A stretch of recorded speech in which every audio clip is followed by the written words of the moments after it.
Well, Saturday, December the 3rd in Stillwater, it will be Bedlam. Big 12 championship trophy at stake. The co-champions of the Big 12, at least they've already won a share of it. We're talking about Oklahoma State. They will win it outright. It will be their first outright conference title since 1948 if they can beat Oklahoma. But naturally, the Sooners are standing in their way. And even though if the Sooners win, you could have tri-champions, because don't forget about Kansas State. If they beat Iowa State and OU beats Oklahoma State, you'll have a three-way tie for the title, all three teams at 7-2. But in the form of public opinion, the winner of Saturday's game is going to be considered the Big 12 champions and get that automatic bid for the BCS. So OU and OSU, it's going to be Bedlam. It's going to be fun on Saturday night. And yes, yours truly will be in Stillwater for the game. And yes, I am prepared as far as the weather, which if you haven't heard, expect a lot of wind, expect cold weather. I think the temperatures are going to be in the low 40s to high 30s for the game. And yes, lots of rain as well. We're broadcasting this on Wednesday, so the weather could change as far as the outlook between now and game time, and hopefully it changes for the better, because it does look miserable as far as the weather. But look forward to going to Stillwater. Big shout out to my cousin Linda, diehard Oklahoma State fan, season ticket holder, bleeds orange and black. And her and her husband making it possible for me to go to the game. Yes, I'll be sitting surrounded by orange and black, but you know what? I don't care. It's going to be a lot of fun. And I'm pretty confident that in the end, when OU has more points than OSU, I'll be smiling. I'll be the only one smiling in that group. Won't gloat about it, but I will inside feel a whole lot better. At least that's what I'm hoping for. But it's going to be a lot of fun. Again, a big thanks to Linda and her husband for this opportunity. Look forward to seeing some family on Saturday. Not to mention watching a terrific football game at T Boone Pickens. It's going to be a lot of fun. Haven't been to Stillwater in about, I guess, 17 years. Haven't seen a football game in Stillwater since 1988. When you had the Brent Parker drop pass and OU that day, 131-28.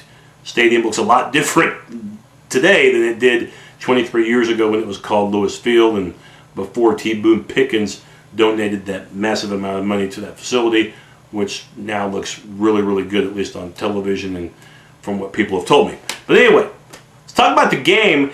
And to me, I titled this video, Who Wants It More? When OU plays in marquee games this year, it looks like they've wanted it more because they played their best in those marquee games, like Texas, like Kansas State, like Florida State, the game that's gotten the most attention, and the games that we thought would give OU the most problems. But the Sooners handled the challenge in all three of those games. In fact, in the Texas and Kansas State game, they turned out to be blowouts. But the Sooners' problems this year have stemmed from the games that you didn't think they were going to have a whole lot of difficulty. Texas Tech and Baylor, for example, and the Sooners got surprised. In fact, defensively, both times got absolutely lit up. So on one hand, you're thinking to yourself, okay, OSU is no question a marquee game. It's for the Big 12 championship, and the Sooners have played well against OSU in the past. But on the other hand, the teams that have given OU the most fits this year have been the pass-happy teams. And believe me, you thought Texas Tech and Baylor could throw. Oklahoma State is much better through the air than those two teams, and Brandon Weeden is a reason why. I think the guy should at least get an invite to New York for the Heisman Trophy ceremonies. He has been spectacular. His offensive line has done a good job.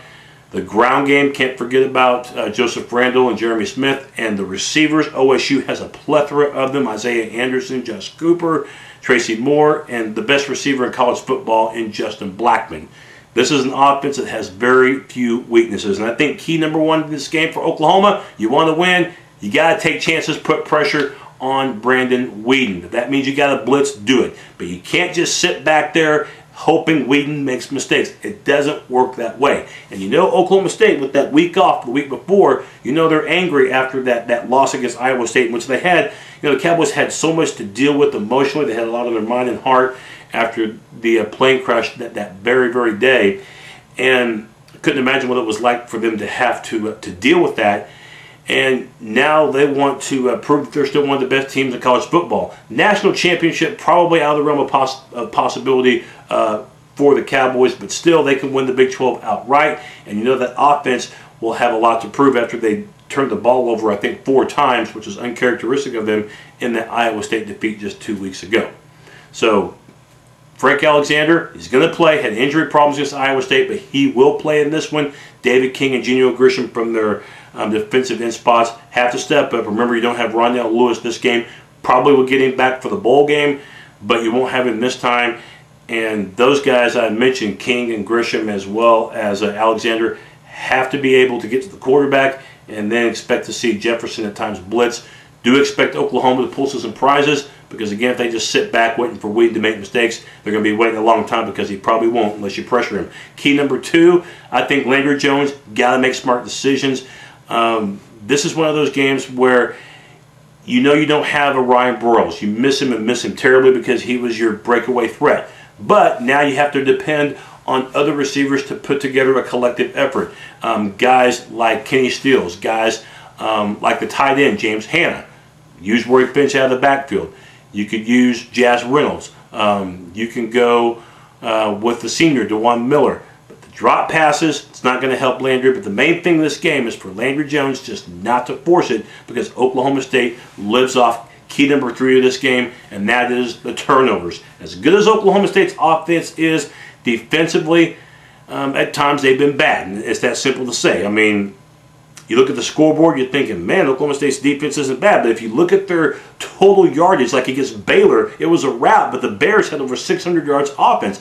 It was not converting on 4th down as well as turning the ball over that kept Baylor from being competitive in that game. The Cowboys are one of the best teams in the country in the takeaway department.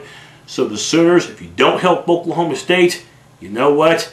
Got a pretty good chance to win this game. But the OSU defense, you should be able to move the ball on them, but you can't help them out, which is what a lot of opponents have done this season. So contain those turnovers. And number 4, get off to a really good start. Last year, OU did that. At one point leading 21-10. They needed every single point because they ended up winning 47-41. So for the Sooners, you only score 3 points at the end of the first quarter. In this one, you're going to be in a lot of trouble. Last week, they only scored 3 points in the first quarter against Iowa State, but got away with it. Can't do that against the Cowboys because you know OSU is going to move the ball and get points when they can. So really watch out for that start in the game. The Sooners can survive that tidal wave of loud noise from the Boone Pickens crowd and can take care of business early on, then that will negate some of that crowd advantage in this one. So really watch out for that start. Final thoughts on this game. Last year, OSU was a slight favorite to win this game, and for only the 2nd time in the history of my matchup show, I picked against the Sooners.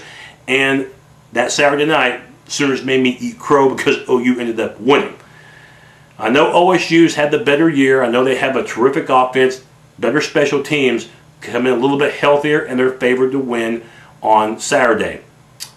But OU last year made me eat my words. I'll be darned if they're going to make me do that again. I don't know how, but OU will find a way to get the job done. And I'm going to say 30-28 in a nail-biter, OU to beat Oklahoma State. And again, if you're OSU, until you have beaten Oklahoma in recent years, it's hard for anybody to pick against the Sooners and a Bob Stoops team. So should be a good one, but I look for OU to edge out Oklahoma State. I'm going to pick the Sooners 30-28. So OU, please don't let me down on this pick. I'll have my post game probably on Sunday. And again, look forward to going to Stillwater. And again, I want to thank my cousin Linda for this chance to watch the Sooners and Cowboys up close. And it's going to be a lot of fun, win or lose, for Oklahoma. Boomer Sooner.